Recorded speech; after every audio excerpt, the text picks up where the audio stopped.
Yes, ma'am.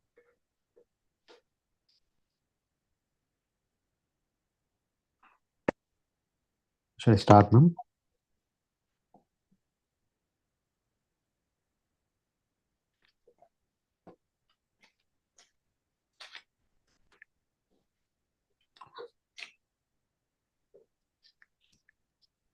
Shall we wait till 7, maybe 2 more minutes? Yes, ma'am. 7 Yes, minutes ma'am. till 4 we'll meet.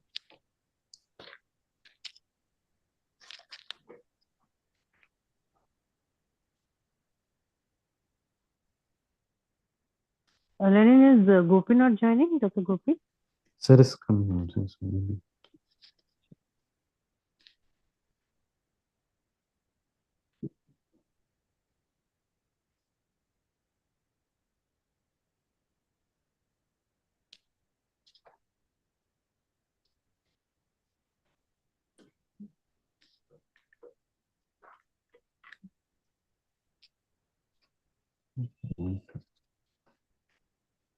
Sir joined, I think. Lenin, shall we Sir, start, ma? yes, sir. Good morning. Good evening, sir. Good evening, ma. Then let's start, Lenin. Please go ahead. Okay, yes, ma'am. Good evening, everyone. The topic is today electrolyte imbalance in neurocritical care. The most common electrolytes which affect the in the central nervous system and peripheral nervous system are sodium, potassium, and phosphate. So here we are going to discuss the topics in mainly sodium, potassium. The most common electrolyte disturbance which affect the central nervous system is sodium. So the sodium is mainly the sodium. 1 second, Lenin. Don't you have a case? Case Weeknet I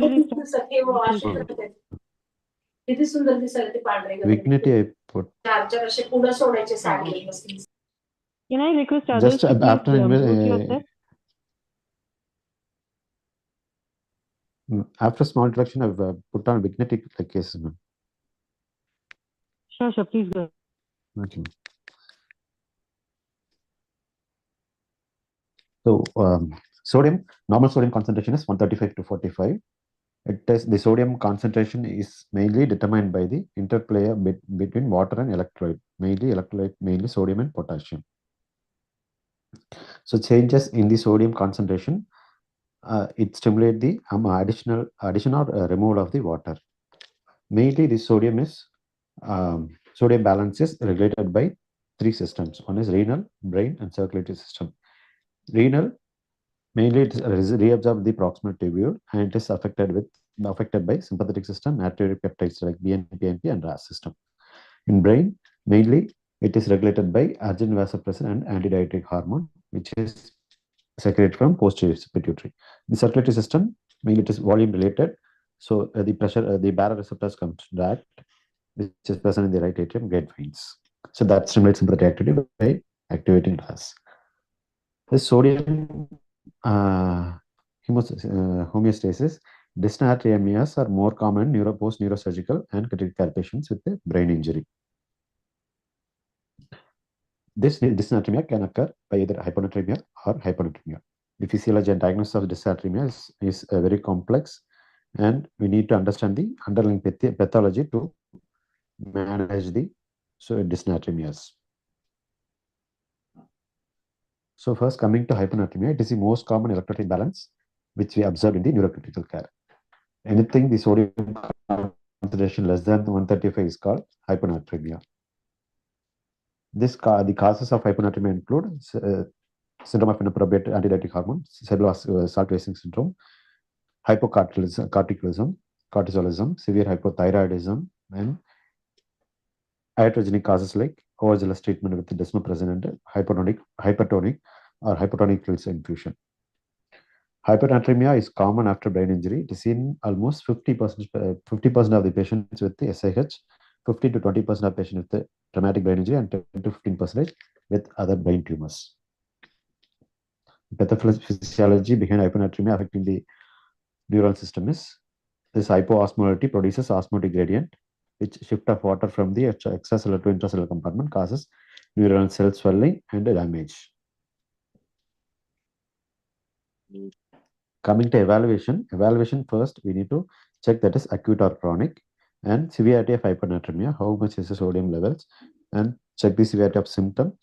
Then to attain the pathologic condition, reason for that hyponatremia, we need to check for serum osmolality.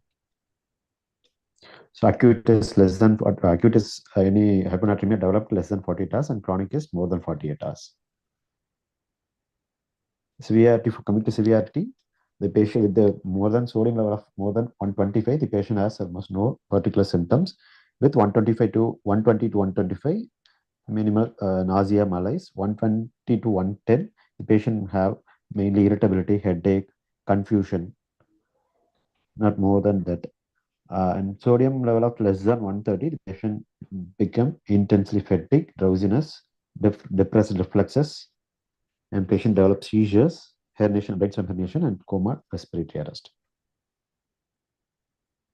So on evaluating hyponatremia, we need to ask for medication history, psychological history, alcohol history, and volume overload status, trauma history, mainly brain trauma or post-surgical history, urine output, and recent procedures like contrast CT and recent surgery.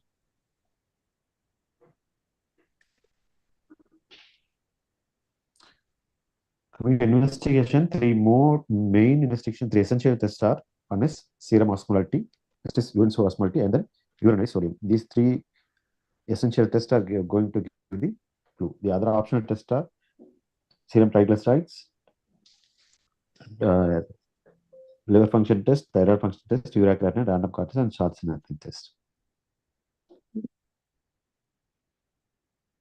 Approach to hyponatremia. The classification of hyponatremia is: first we need to classify the hyponatremia by osmolality. Anything less than 280 is a low serum osmolality. Normal osmolality is 280 to 295. More than 295 is high serum osmolality, which occurs. Low serum osmolality is true hyponatremia. High is because of hyperglycemia and mannitol, other solute, increased solute. Normal is hyperlipidemia and hyperproteinemia, which is called pseudohyponatremia. So after identifying the osmolality, when the patient have low osmolality, we need to look for volume status. Either patient have what is the volume status? It is either hypovolemic, euvolemic, or hypervolemic. In the hypovolemic state, the total body water is low and total sodium is low. This total body water and sodium is low because either we need to decide either it's because of renal or extrarenal causes. In the renal, if the urinary sodium is more than 20, the kidney is affected. So it is allowing the sodium to excrete, which occurs in mainly occurs in diuretics, melanocortical deficiency, salt losing nephropathy, RTA, osmotic diuretics, and cerebral salt wasting. This low hypovolemic and normal renal loss. Extrarenal loss include if the urinary sodium is less than 20, the kidney is intact. So there is loss in the vomiting, diarrhea, burns, and redistribution. Coming to euvolemic hyponatremia, the total body body water is normal, high, with normal sodium. Again, here we need to separate by urinary sodium levels. If the kidney is affected, there is more than 20 milliequivalent of sodium will be excreted, which occurs in glucocorticoid deficiency, hypothyroidism, and psychogenic polydipsia. The kidney is intact, urinary sodium levels will be less than 20, which occurs in fluid depletion or hypotonic replacement. So here mainly we are going to discuss about the cerebral salt wasting, which occurs in hypovolemic hyponatremia, and SAADH, which occurs in the euvolemic hyponatremia. In the hypervolemic hyponatremia, body water also increase and sodium also increase relatively, which occurs in nephrotic syndrome and cardiac failure and cirrhosis, volume overload states. And the renal is affected, there will be more urinary loss of sodium, which occurs in renal failure and post-operative cases. So with this chart, we are going to see the cases. The first case, 62-year-old lady referred to acute confusion, unsteadiness, and falls, preceded by vomiting and diarrhea a week before. She is on benfluoreside for hypertension. She is clinically euvolemic, GCSS 14 intact, and sodium is 103. It's severe hyponatremia. Potassium is normal, and cortisol is 982. With the thyroid function test normal. Serum osmolality is low with 230, and urine osmolality is high at 630, and urine sodium is below 20. So here the clues are low sodium, that is hyponatremia, and low serum osmolality, and with high urine osmolality, and urine sodium are less than 20. So with this, the options here is volume depletion, drug induced, and SIDH. In SIDH, this urine sodium will be more than 20. So SIDH is ruled out. With this condition, two options are left: volume depletion and drug induced. The patient is already on thiazide diuretics, so which causes volume depletion, and she has vomiting diarrhea also. So volume depletion and drug induced. The answer is fourth one. So this is a stepwise approach. First, we need to look for plasma osmolality. The osmolality is hypotonic. For this patient, the serum osmolality is low, that is hypotonic. Then urine osmolality, it is more greater than 100, that is high. So we need to look for high ADH state and volume status. Volume status is hypovolemic. So which fix then urine sodium is less than, it's not greater than 20, it is less than 20. So fix into volume depletion and drug induced. So the treatment for low volume hypovolemic hyponatremia is, for acute symptomatic hyponatremia, it is when the patient is severely symptomatic, then we need to give 3% saline.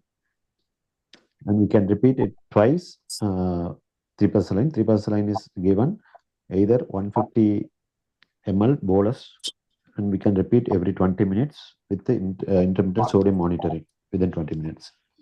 Mild to moderately asymptomatic hyponatremia, we can start 3% saline with the dose of 0.5 ml per kg infusion, and look for symptomatic improvement, and sodium, we need to monitor sodium also. This is for acute symptomatic hyponatremia.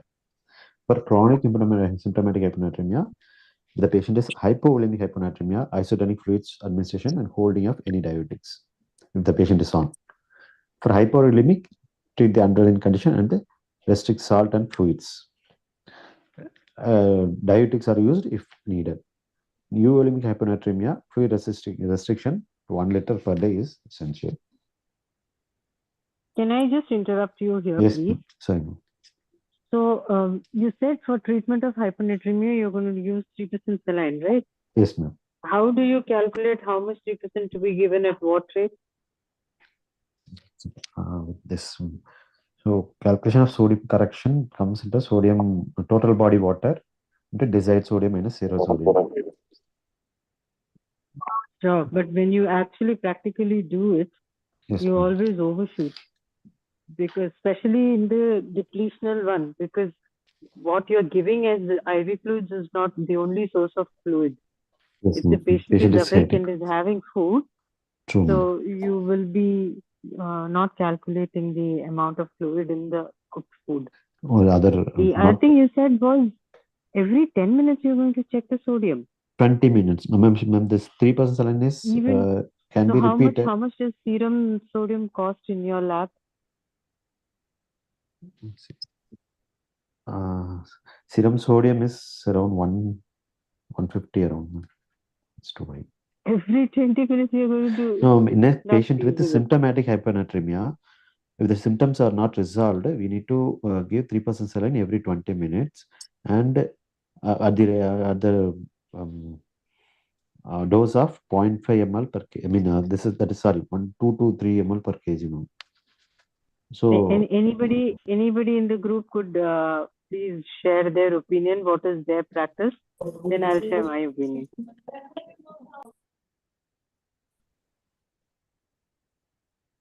Please voice up. Everybody has been practicing this every day. Please voice up. What is your experience? How do you do?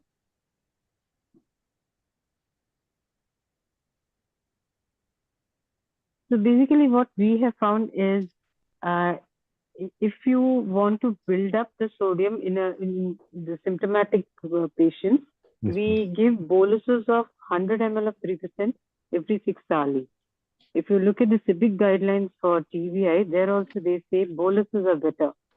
But then, if you are really worried that the sodium is going to jump too much, say suppose the patient is hypocortisolemic and you're going to be giving steroids as well, and then you are treating the acute symptomatic hyponatremia with 3%, you're very likely you're giving two possible treatments together. In those states, they are likely to overshoot. Also, if you have an underlying cardiac disease and where Okay, you ma'am. 100 ml bolus might result to tipping the heart status, there Yes. we would rather give as a continuous infusion.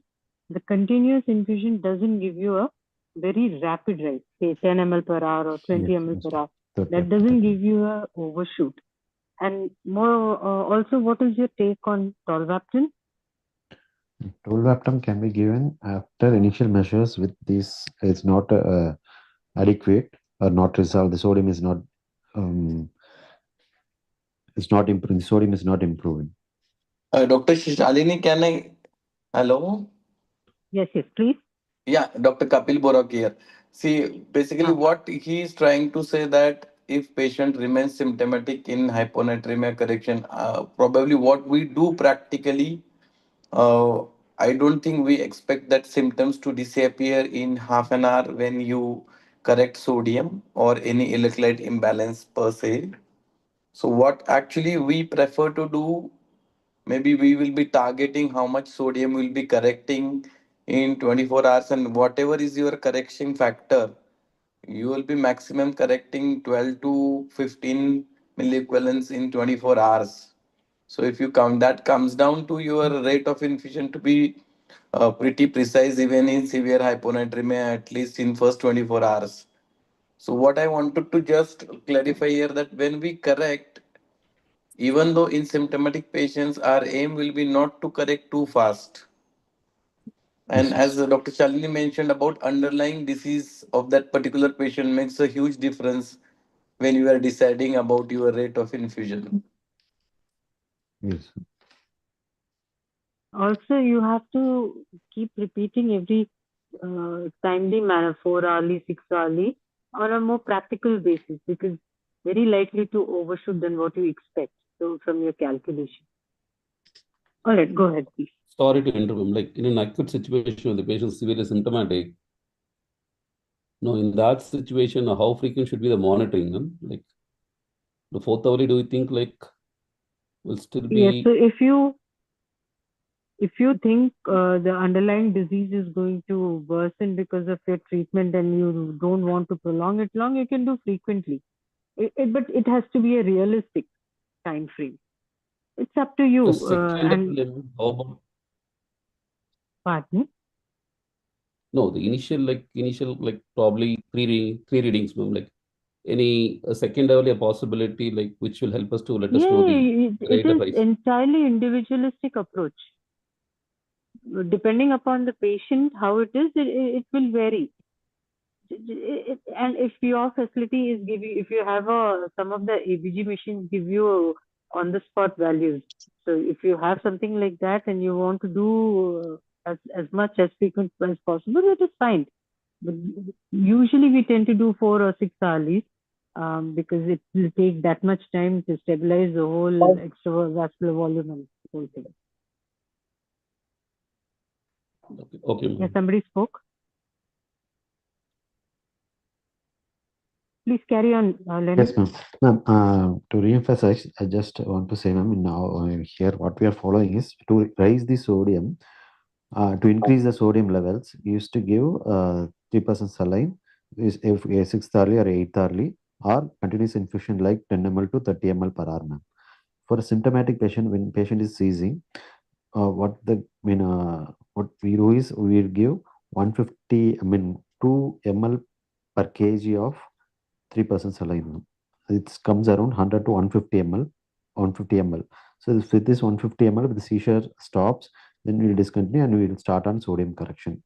With if it is not controlled, again we used to give 150 ml 3% saline. In between, we used to look for sodium levels, because within 20 minutes. In between, we used to see sodium before giving the 150 ml, because this sodium usually, given body weight, this 150 ml will rise 2 to 3 milliequivalent of sodium. It's given, that varies depending on the patient's volume status also.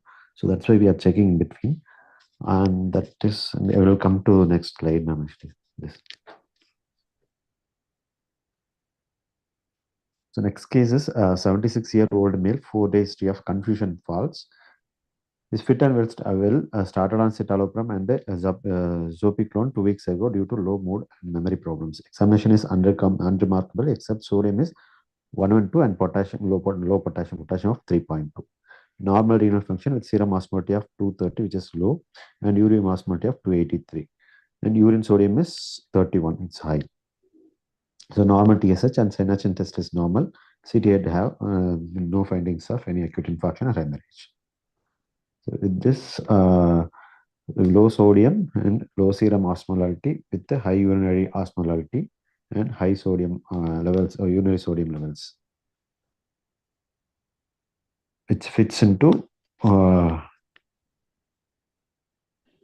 normolemia. So this comes under SAADH. The treatment is SAADH.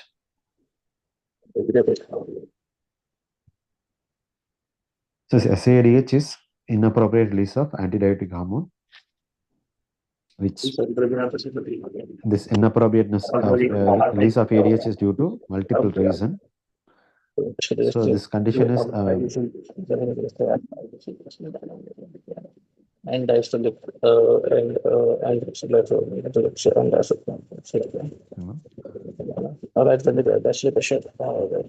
condition of high circulating ADH concentration, pathologically increased fever reabsorption by the kidney distal end, and euvolemia or hyperolemia or hyponatremia. SADH is a diagnosis of exclusion. Before diagnosing, before fixing the SADH, we have to look Just for 1 second, thyroid. Lenin. Yes, ma'am. Dr. Neeraj, your mic is on. Can you please switch it off? Dr. Neeraj, please switch off your mic. Yeah, Lenin, continue, please. Yes, ma'am. Yes, ma'am. SADH is a diagnosis of exclusion. Before fix the diagnosis of SADH, we need to look for other euvolemic hyponatremia causes, and we need to exclude hypothyroidism, adrenal insufficiency, and thiazide diuretic induced hyponatremia. So diagnosis criteria for SADH is very important. That is hypoosmolar hyponatremia, and urine osmolality is usually greater than plasma osmolality. Urine sodium excretion is greater than 20 millimole per liter, because there should be normal hepatic, renal, and cardiac, pituitary, and adrenal and thyroid function. Absence of hypotension. There should be no hypovolemia. There should be no edema or ADH influencing drugs. Then hyponatremia corrects with water. Should be corrected with water restriction. There are multiple causes for SAADH. CNS disorders includes traumatic brain injury, brain tumor, meningititis and encephalitis, which very often we can see, brain abscess, subarachnoid hemorrhage, acute intermittent forfeit, JBS and SLD. And pulmonary disease like pneumonia, tuberculosis, lung abscess.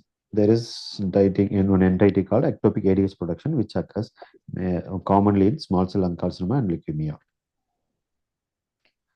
There are number of drugs associated with SAADH, that is carbamazepine, cyclophosphamide, phenothiazine, SSRIs, nicotine, and tricyclic antidepressants, NMDA, and amiodarone and thiazides like drugs. So for agents, treatment of SAADH is mainly fluid restriction. First is. Second thing is treatment of underlying pathology. Hypertonic saline, if there is a symptomatic hyponatremia.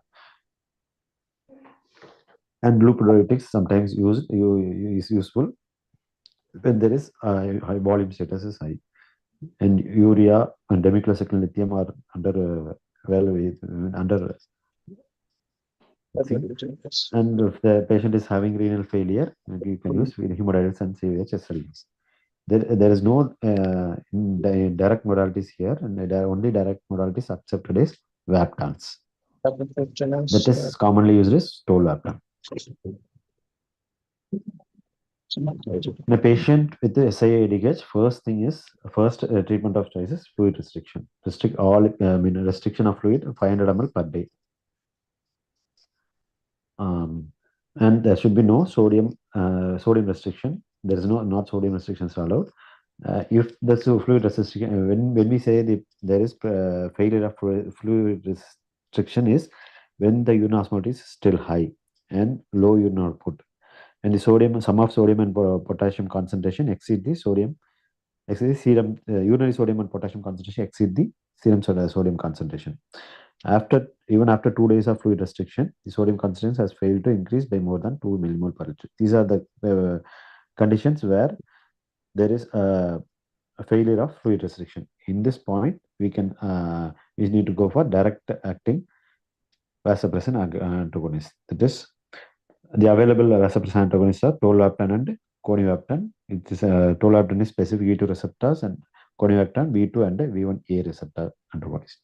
So how it acts? It is a receptor antagonist, produces selective water diuretics. This is also called aquaresis.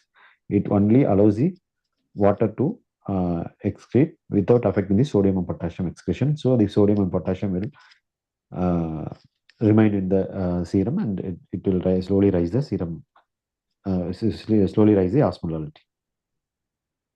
The tolvaptan dose is 15 mg per 24 hours, 10 to 15 mg. The conivaptan is injection conivaptan, that is 20 mg in 100 ml or 30 minutes we can give in a 5D. Demiclocycline means that finally we can use demiclocycline 300 to 600 mg BD if resistant to these all measures. These are indications for tolvaptan. And during tolvaptan, things to remain is we should not stop. We should stop fluid resisting, and we should allow the patient to drink whenever he is thirsty.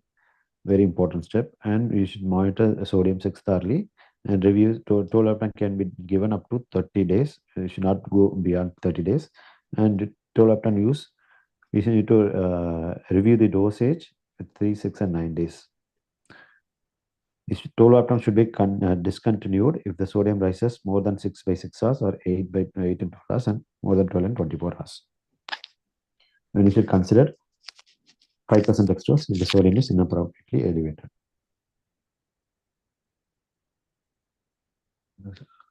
There is associated hypovolemia and SIDH. In these conditions, we can use hypertonic. We need to give fluids, and that should not be isotonic saline. We should use hypertonic saline with minimum 20 ml to 30 ml per hour. This is a guideline to treat hyponatremia. When there is acute symptomatic hyponatremia, we can give boluses of 3% saline, 100 ml over 10 minutes, thrice as needed. Only two situations where the European and US guideline differs. Here they are using 100 ml over 10 minutes,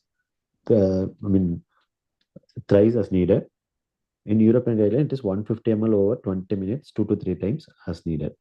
It is in the severe symptoms. If there is moderate symptoms, we can give 0.5 to 2 ml per kg per hour.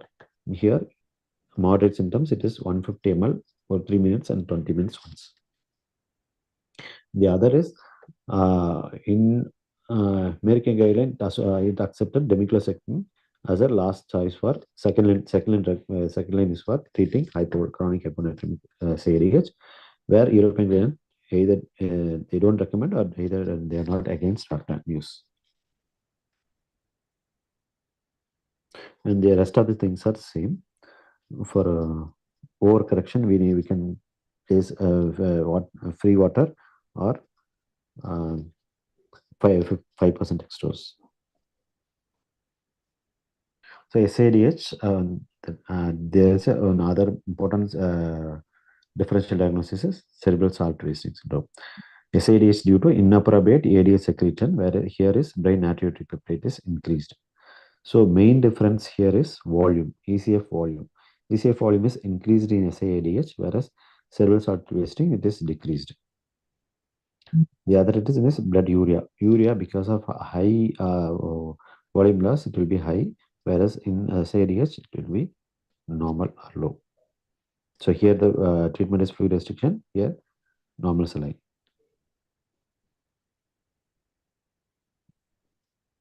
So cerebral salt, next is cerebral salt wasting syndrome. It's a hyponatremic state characterized by polyuria and marked natriuresis. Setting of polyuria, usually always associated with polyuria with marked natriuresis. Both are same clinical spectrum of neurological diseases. Here, both conditions are associated with low serum osmolality and low serum sodium concentration and inappropriately high urinary osmolality. This mainly occurs in intracranial disorders, trauma, malignancy, and hemorrhage. The main pathology is because of brain natriuretic peptide, it's driving the natriuresis. It's characterized by polyuria and elevated urea sodium levels and low intravascular state.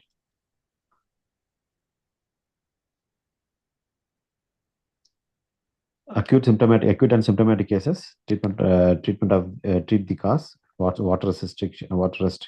It's not coming here. So treatment is mainly involves hydration with normal saline or hypertonic saline, depends on the symptoms of hyponatremia. And the other pharmacological measures, we can use oral salts and fluorocortisones to increase the sodium levels.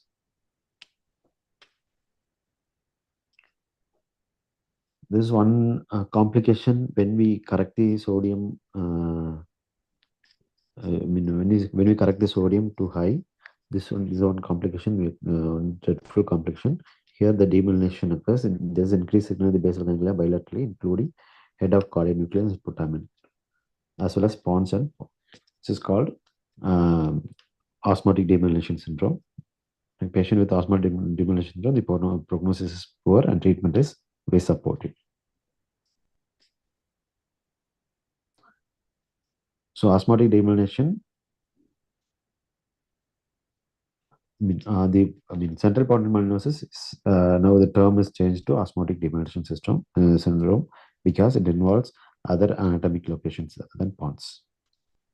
How it occurs in a patient's where the hypotonic state, water gain, so low osmolality, rapid adaptation of the sodium cells, the water entry cells.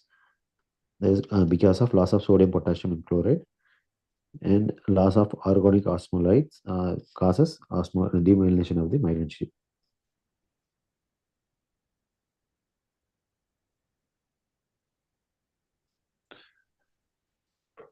Coming to the risk factors of ODS, it is not only the severe it is not only the severe hyponatremia. It is mainly because it mainly depends on the duration. When there is chronic hyponatremia, the risk for ODS is very high, and rate of correction is next risk factor, and rate of sodium correction should be usually 8 to 10 milliequivalents per day. When it is associated with alcoholism, malnutrition, advanced liver disease, and hypokalemia or hypophosphatemia, the correction should be further lowered. It will be 4 to 8 equivalents per day. Is taken. So normal risk patient we can go up to 10 to 12, and high risk of ODS, plasma correction should not exceed 8 millimole per liter per day.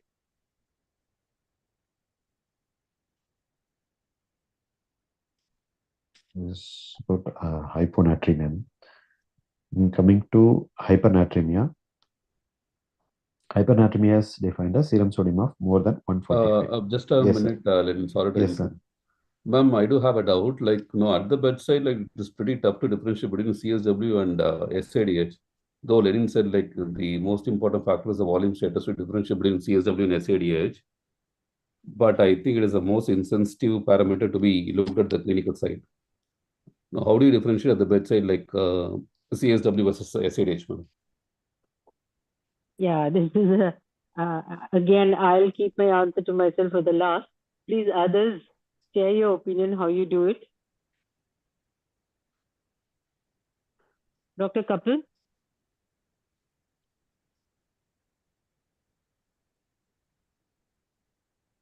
All right. So we've actually published in World Neurosurgery in, like he said, in conditions of hypervolemia, SIADH, you should be restricting fluids. But given the ambient temperature in our places, and we see a lot of cortical venous thrombosis, so restricting fluid in our part of the world is not so easy. It's more hazardous than of any benefit. So what we actually do is we send the urine sodium and rule out the depletional one. And once we know that it is not depletional and the urine sodium is high, we first give a trial with glucocorticoid. Okay. And with that, if it doesn't improve, then we go to 3% saline. And if that also doesn't work in the sense it's not risen to the values we had hoped for, only then along with 3% saline, we would try and restrict moderate amount of fluid. So we won't go less than 1.5 liters a day, given the amount of heat our part of the world has. And tolvaptan will be even after that.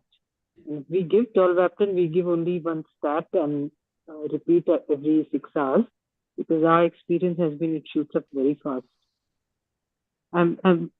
We welcome any opinion, anybody who has different kind of experience, please.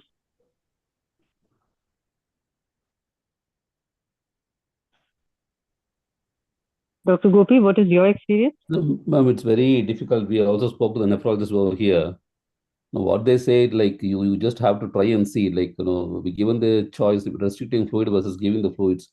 No, they say get it to restrict the fluid and see the trend. If it is worsening, then probably we need to consider it's more of SADH rather than CSW.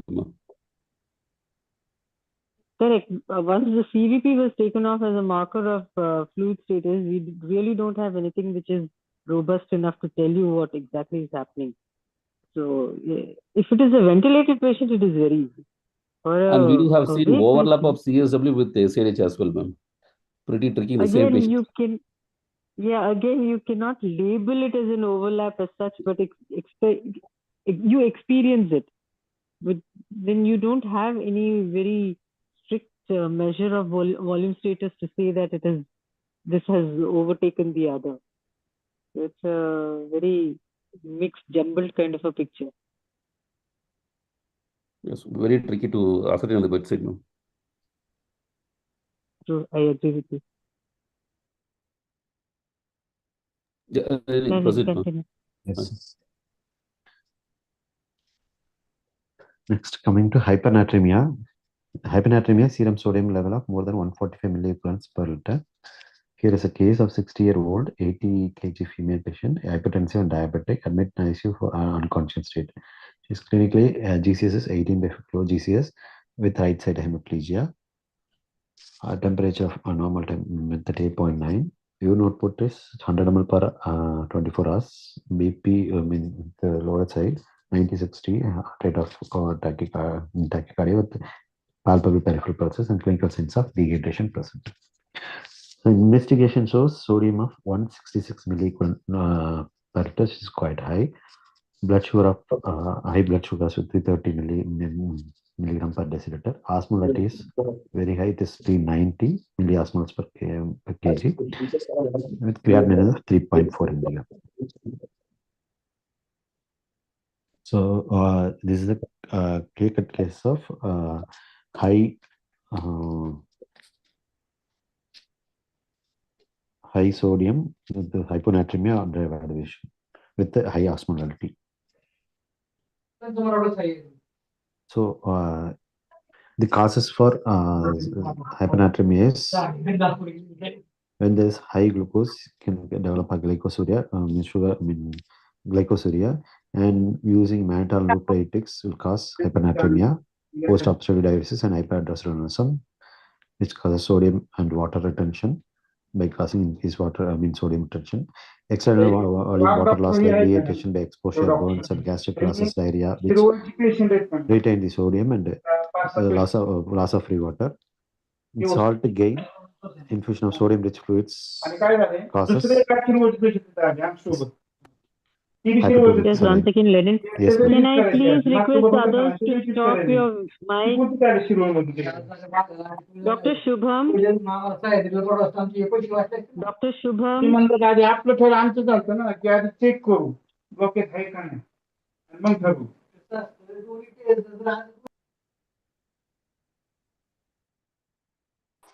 Lenin, please Yes, ma'am. continue. Yes, ma'am. The other causes are mainly nephrogenic diabetes insipidus and central diabetes insipidus. Nephrogenic diabetes insipidus happens, commonly we encounter in lithium and multiple myeloma cases, and hypercalcemia is usually associated with the nephrogenic DA. You should not miss hypercalcemia and hypokalemia when the patient is pouring a large amount of urine. You should think of nephrogenic DA. I mean, central DA usually occurs when a patient has severe traumatic brain injury and pituitary tumor post-surgery. We used to encounter most of the cases with the almost 50% of cases with the diabetes insipidus, meningitis and hepatitis. Other conditions are granulomatous conditions like tuberculosis and sarcoidosis. So mainly central diabetes insipidus occurs because failure of homeostatic release of antidiuretic hormone from the HB axis, absence of AD stimulation with the V2 receptors. There is that causes impermeability of the collecting ducts into the water. So large amount of water, diluted urine or water loss will be there. It is almost disproportional to the water over sodium. More amount of water will be excreted, disproportionate to the sodium concentration. So the plasma osmolality will eventually go high, and sodium because of the severe hyponatremia.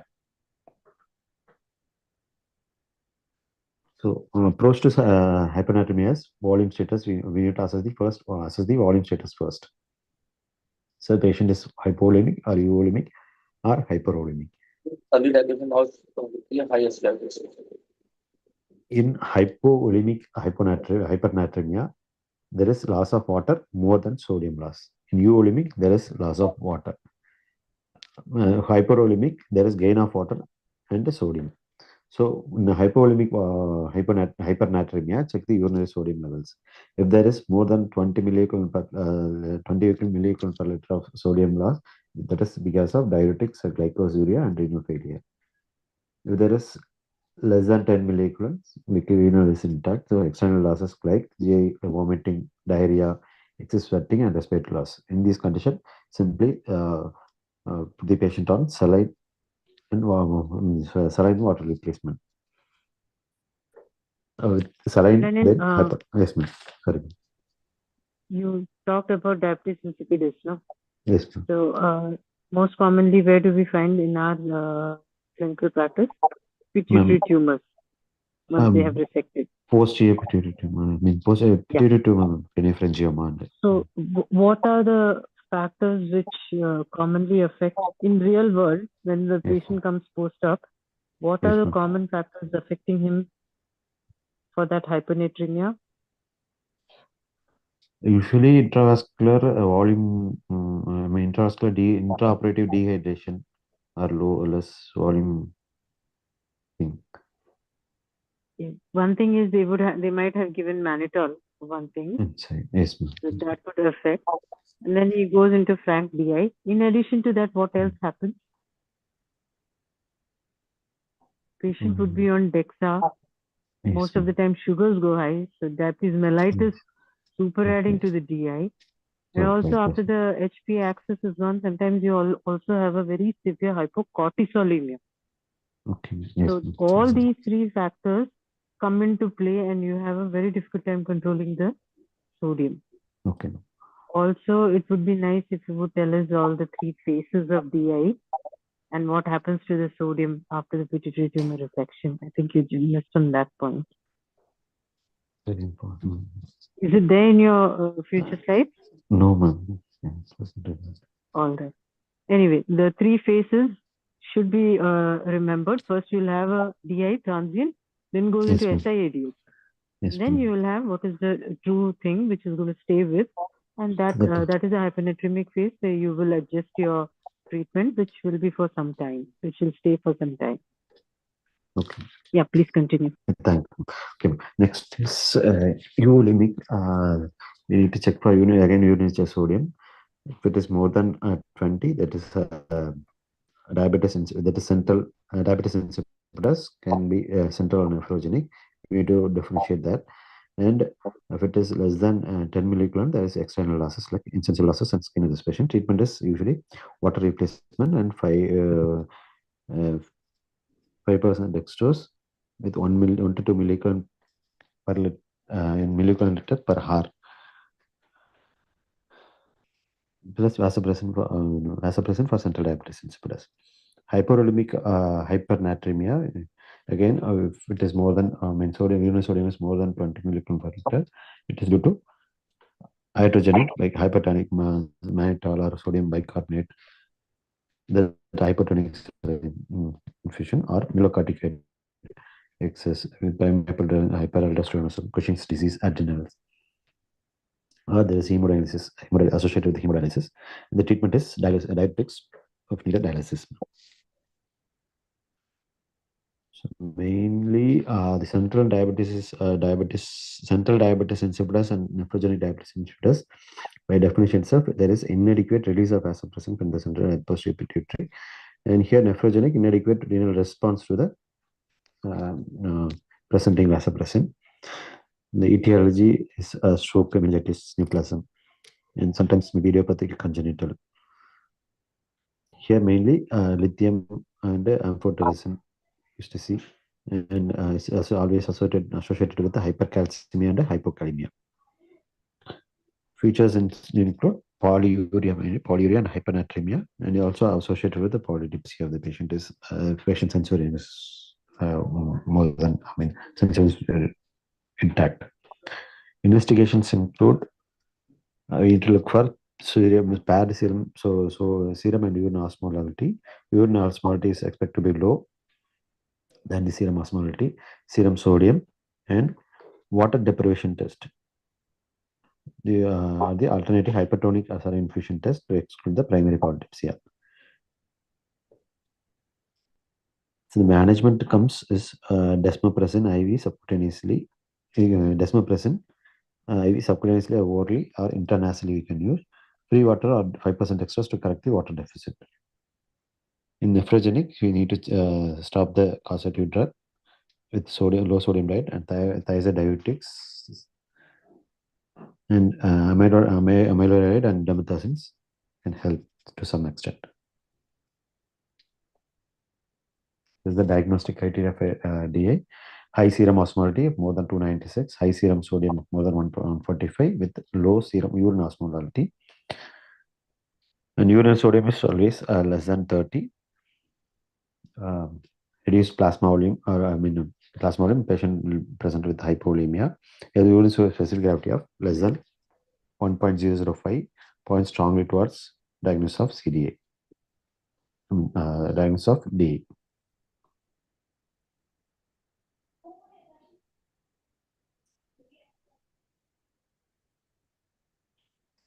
There is a treatment management. If there is acute, if it is acute onset and that is less than 48 hours, rapid correction should be done. Decrease with the sodium levels of sodium levels you have to monitor. It is 1 to 2 millimole per liter per hour. Target goal of sodium is 145 millimole per liter within 24 hours. If it is chronic, more than 48 hours are unknown. There should be slow correction, and target goal of sodium is 6 to 11 millimole per liter per day. So then we need to assess the volume status. If the volume status is hypovolemic, correct the volume deficit. So calculate the calculation of water deficit and administer hypotonic saline, that is 0.45 saline or 5% dextrose or oral free water injection. There is ulemic hypernatremia. First correction of water deficit and use hypotonic saline or 5% dextrose or oral hydration. In central DA, we can use with severe losses. We can use desmopressin. Long-term therapy, central DA, we can use desmopressin. For nephrogenic, discontinue the offending agents and begin with diazides or NSAIDs. For hypovolemia, removal of sodium, discontinue the offending drugs and free water replacement with 5% dextrose plus loop diuretics and hemodialysis in a patient in case of renal failure.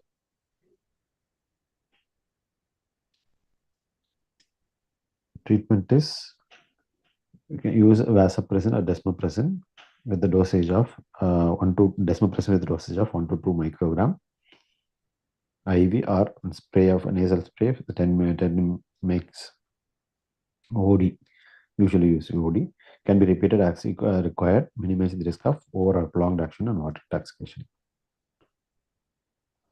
Water deficit is calculated. Fluid replacement therapy depends on the water deficit. Water deficit is calculated by body weight into percentage of body weight into kg into percentage of total body water to serum sodium by 140 minus 1. So percentage of total body weight is weight into correction factor. Correction factor is 0.5 for female, 0.6 for male and children. So we can that we need to calculate the water deficit, and choice of fluid is hypotonic saline, hypotonic fluids, that is 5% dextrose or free water via nasogastric tube. Lowering the sodium levels more quickly should be avoided to avoid rebound cerebral and pulmonary edema. This is the equation for correcting the sodium water deficit.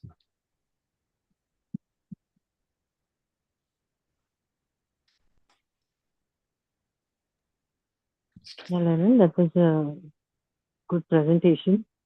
I thought you were touching on the other electrolyte imbalances. Yeah, there was no time also. Yes. It's just one small request to other students. Then presentation is supposed to be a case-based problem. So like in this case, this electrolytemia, we could have, the whole discussion could have revolved around a pituitary tumor case or a hyponatremic case presenting with seizure.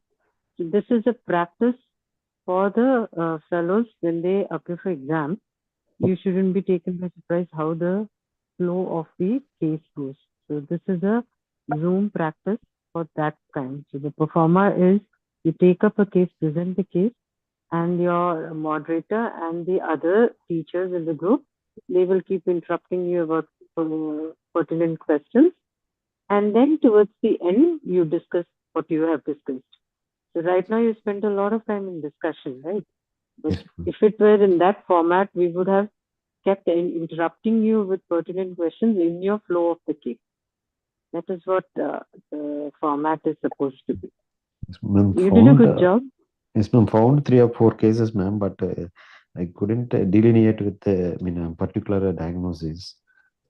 That we can do it during the course of discussion. At least you have some case to build on. Yes.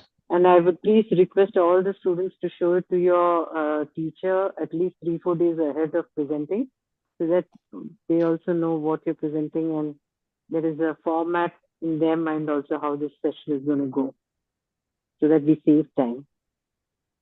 Thanks, Lennon. Anybody wants to ask questions, please go ahead.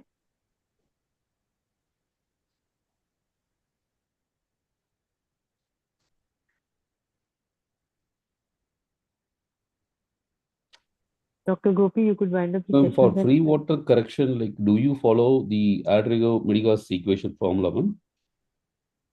Yes, we do, but we don't. That is why it is important to keep checking every 6 hourly, because the correction doesn't go at the rate. To have some idea how much to give, we do use a formula, but then we depend more on the repeated values to adjust it.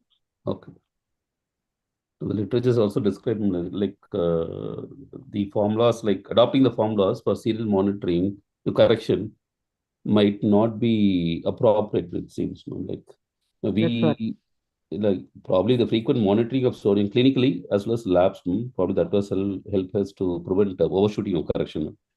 Exactly, that's very, very important, because there is umpteen number of sources from where the fluid is getting lost and coming into, which we are not accounting for. Yes. So it will not stick to the expected rate. Better to keep following up.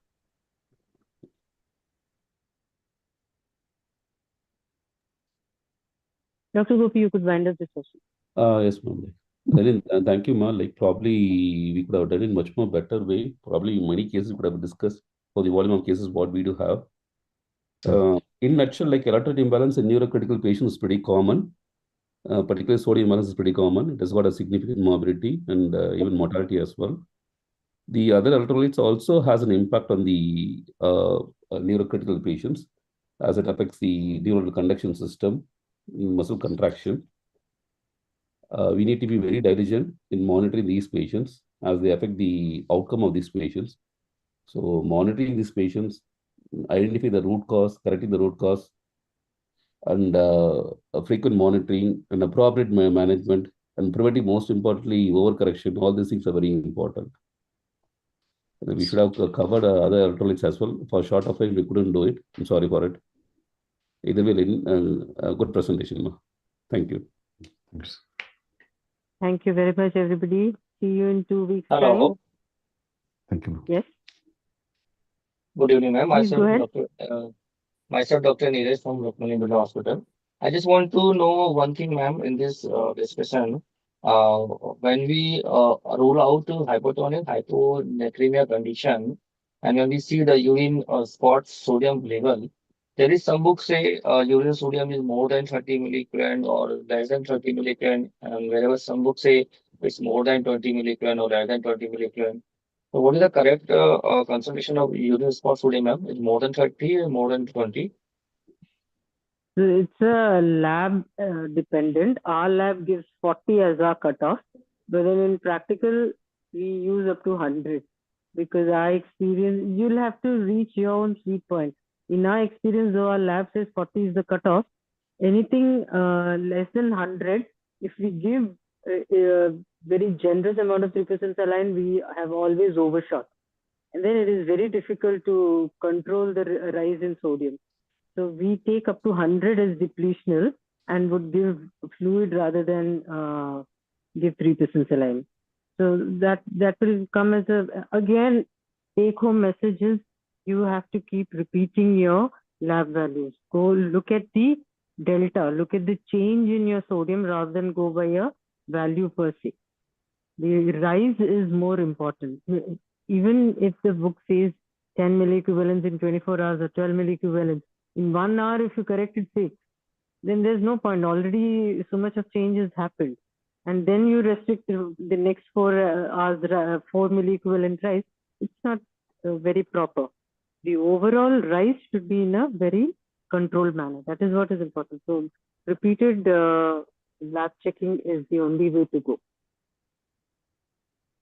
Okay, ma'am. Okay, thank you. Thank you. All right, then, if not any more questions, thank you very much. We've had a record number of people participated. Thank you very much. We'll see you in next 2 weeks. Thank you. Thank you, Thank you, Larian, for a ma'am. Thank you. wonderful Thank you, ma'am. presentation. Thank you, ma'am. Thanks, Dr. Gopi. Thank you, ma'am.